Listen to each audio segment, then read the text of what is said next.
परीक्षा करवाने वाली अहमदाबाद की कंपनी एजुटेस्ट को ब्लैकलिस्ट कर दिया है और अब एजुटेस्ट को प्रदेश में किसी भी विभाग में भर्ती परीक्षा करने का काम नहीं मिलेगा। साथ ही उसके खिलाफ कानूनी कार्रवाई करने की तैयारी भी है। कंपनी के संचालक विनीत आर्या को एसटीएफ 4 बार नोटिस देकर बयान दर्ज करने के लिए तलब कर चुकी है, लेकिन वो पेश नहीं हुआ।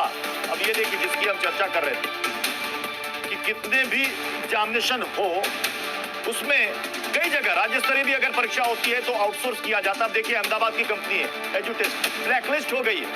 कई बार इनको कहा गया, तलब किया गया कि आइए और जवाब दाखिल कीजिए, नहीं आए।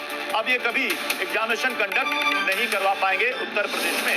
अब आपको सुनाते हैं कि विपक्ष की तरफ से क्या क्या आरोप लगाए जा रहे हैं। ये सरकार लोकतंत्र की नहीं है, ये लीक तंत्र की सरकार है और लीक तंत्र को सही साबित करने के लिए इसके मंत्री सुबह शाम प्रेस कॉन्फ्रेंस किया करते हैं। ये लोग देश के भविष्य के साथ खिलवाड़ कर रहे हैं। पहले पुलिस भर्ती परीक्षा, आरओ परीक्षा, उसके बाद नीट की परीक्षा और उसके बाद अब नेट यूजीसी की परीक्षा। आप बच्चों के साथ करना क्या चाहते हैं? आप देश के नौनिहालों को बिगाड़ना क्यों चाहते हैं? अराजक क्यों बनाना चाहते हैं? बेरोजगार क्यों रखना चाहते हैं? उनको पढ़ने क्यों नहीं देना चाहते हैं?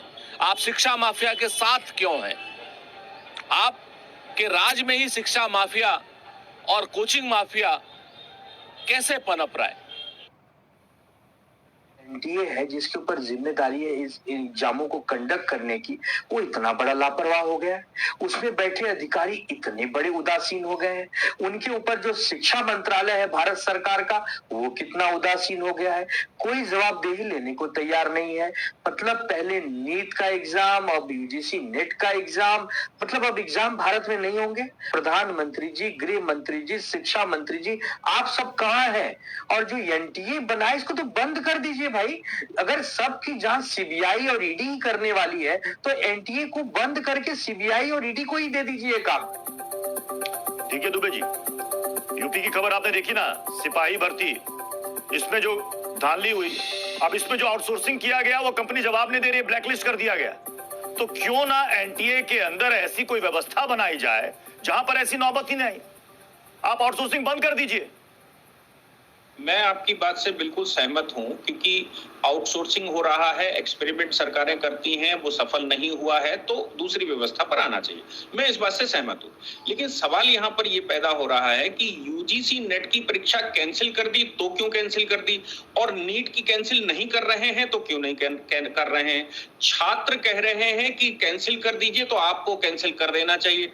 आप सोचिए, 24 लाख बच्चों ने एग्जाम दिया है, उसमें से कुछ हजार वैकेंसी होंगी, उसके अलावा सब फेल होते हैं। और तो हर बार अगर बच्चे ये कहेंगे कि साहब एग्जाम कैंसिल कर दीजिए, तो क्या एग्जाम बच्चों के कहने से कैंसिल कर देना चाहिए? क्योंकि ये तो हर बार प्रोसीजर पड़ जाएगा, ये तो एक बार आदत पड़ जाएगी। लेकिन मैं इस बात से बिल्कुल सहमत हूं कि कार्रवाई कठोर होनी चाहिए, प्रोसीजरल मैकेनिज्म को चेकआउट होना चाहिए। आदत की बात कर रहे हैं या देश के बच्चों के साथ खिलवाड़ हुआ है? अगर कोई स्कैम हुआ है तो उसकी जांच होनी चाहिए। आप मुझे बताइए खिलवाड़ क्या क्या? 10 पॉइंट है क्या आपने कभी कोई एग्जाम दिया नहीं है? अगर दिया होता तो आपको समझ आता। मेरा सवाल जवाब दीजिए। समझ नहीं पा रही हूं आप किस तरीके की बातें कर रहे हैं।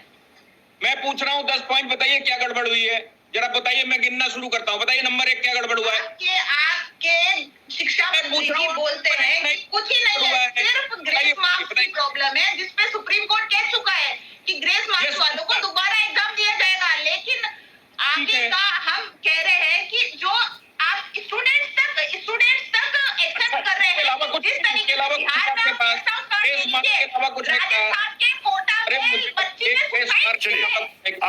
आज नीट परीक्षार्थियों ने जो याचिका लगाई है परीक्षा रद्द करने की, उस पर आज सर्वोच्च अदालत में सुनवाई होनी है। देखना आज सर्वोच्च अदालत इस पर क्या आदेश जारी करती है आज की सुनवाई में। बहुत बहुत शुक्रिया आप सभी मेहमानों को हमारे साथ जुड़ने के लिए।